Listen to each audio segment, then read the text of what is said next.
നമ്മളെ പുരയിലെ electric stove പണി മുടക്കിയിട്ടാ. രാവിലെ എണീച്ചിട്ട് തിരിച്ചും മറിച്ചും കുറേ നോക്കി, ഒരു രക്ഷയില്ല. പിന്നെ എന്താ ഓർഡർ ചെയ്ത്. വേറെ ഒരു വഴിയില്ല, നല്ല ബീഫ് ബിരിയാണി ഓർഡർ ചെയ്തിട്ടുണ്ടേ സെഞ്ചുറി റെസ്റ്റോറൻറ്റിൽ നിന്ന്.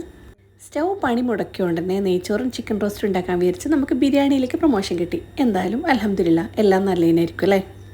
മൊത്തത്തിൽ എങ്ങനെ ഇന്ന് നമ്മളെ കിച്ചണിന് റെസ്റ്റാണേ, എനിക്കും കൂടി റെസ്റ്റ്.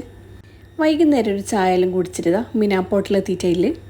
കുഞ്ഞു കുഞ്ഞു ബോട്ടിൽ അവിടെ നിർത്തിയിട്ടുണ്ട്. വെറുതെ ഇങ്ങനെ അതിൻ്റെ ഇടയിൽ നടന്ന് ചെറിയൊരു കാറ്റും കൊണ്ട് ഈ കാഴ്ചയും കണ്ട് നടക്കാൻ നല്ല രസമുണ്ടായിരുന്നു. കപ്പലും ബോട്ടിലും ഇങ്ങനെ കാണുന്നില്ലാണ്ട് ഇതേപോലത്തെ വലിയ സംഭവത്തിൽ ഞാൻ ഇതുവരെ കയറിയിട്ടില്ല കേട്ടോ. അപ്പോൾ അതിൻ്റെ ഉള്ളിൽ എന്തായിരിക്കുന്നു നമ്മളിങ്ങനെ ഇമാജിൻ ചെയ്ത് ഓരോന്ന് പറഞ്ഞിട്ടും കഥ പറഞ്ഞിട്ടും അവിടെ നിന്ന് സ്പെൻഡ് ചെയ്ത്. യുദ്ധം കാരണം ഒരു വലിയ 2 കപ്പൽ അവിടെ നിർത്തിയിട്ടിട്ട് കുറച്ച് ദിവസമായി. എന്തായിരിക്കും അതിൻ്റെ ഉള്ള അവസ്ഥ? അവരതിലുണ്ടാവോ അതോ വല്ല ഹോട്ടലിലേക്ക് മാറ്റിയോ? അവരെന്തായിരിക്കും ചെയ്യുക ബോറടിക്കുമ്പോൾ? അങ്ങനെ ഒരുപാട് കഥ ഇങ്ങനെ അവിടെ ഇരുന്ന് മെനഞ്ഞുണ്ടാക്കി നമ്മൾ തന്നെ ഉത്തരം കണ്ടുപിടിച്ച്. പിന്നെ അവിടെ നിന്ന് നേരെ നമ്മൾ ഹൈപ്പർ മാർക്കറ്റിലേക്ക് പോയി. പണി മുടക്കിയ സ്റ്റൗവിന് പകരം പുതിയ സ്റ്റൗ വാങ്ങാൻ വേണ്ടിയിട്ടാണ്. എന്തായാലും മീനിൻ്റെ സൈസ് നോക്കൽ മാത്രമേ ഉള്ളൂ. ഇന്ന് മീൻ വാങ്ങാൻ ഉദ്ദേശമില്ല. പിന്നെ നല്ല ചൂടുള്ള തന്തൂരി ചിക്കനും റൊട്ടിയൊക്കെ വാങ്ങിയിട്ട് വീട്ടിലേക്ക് പോയിട്ടാണ്. ഇതൊക്കെയാണ് ഇന്നത്തെ വിശേഷം. വീഡിയോ ഇഷ്ടപ്പെട്ടെങ്കിൽ ഒരു ലൈക്ക് ചെയ്യണേ. അപ്പോൾ ഇൻഷാല്ലാ നല്ലൊരു വീഡിയോ ആയിട്ട് വീണ്ടും കാണാം. അതുവരെ എല്ലാവരും ടേക്ക് കെയർ, ബൈ.